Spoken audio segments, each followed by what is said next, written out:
So now we'd like to take a look at the techniques of the Owaza Ju Pon, the Big 10.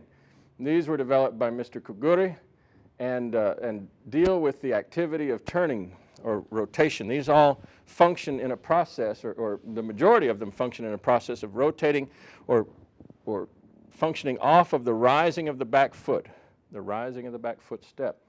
And so we have lots of actions of tenkan in the first 5 that we do.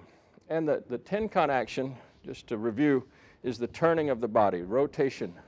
It's like you're spinning around in a wheel fashion. And you use this in a variety of ways. In the first technique, which is Kata Otoshi, we're going to use it in a completely open-handed pushing way.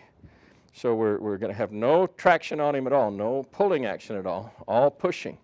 And the pushes that are going to come in as he comes walking in at us are going to happen right there at the forearm contact and at the point of the shoulder. So let's take the same side, and we'll just freeze at that moment. Boom. So here's my body contact. I'm touching just in front of his shoulder point right here, which gives me a little bit of control over his ability to swing his foot through. If he keeps trying to walk forward, his foot will hang in the air right here. You see that? He has a hard time putting that foot down. At the same time, I'm preventing this hand from tracking forward towards me, and so it's just being held in space. You can see better here, as he's kind of stuck on one foot. The action of the throw that delivers energy and puts him out over the little toe on that outside foot is that I swing my back leg back, and that has the effect of rotating my right hand through the line of his shoulder slightly.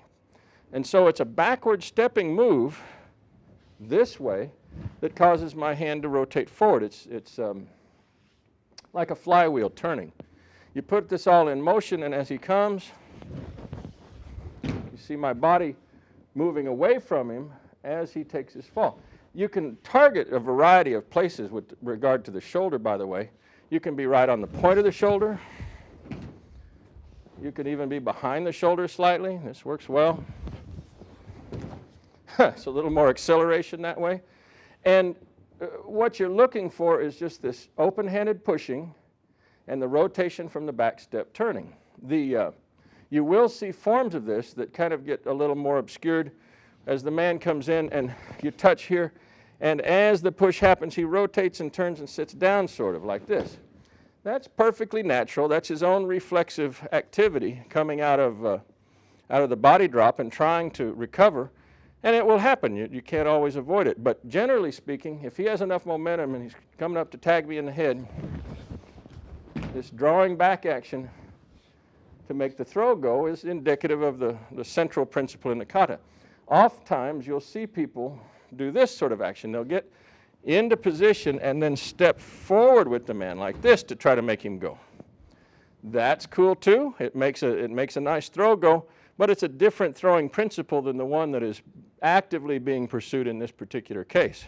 And so you'd prefer in your Big 10 work, at least around here, to be withdrawing at the end, your center of gravity moving away from his center of gravity at the moment of conclusion in the throw.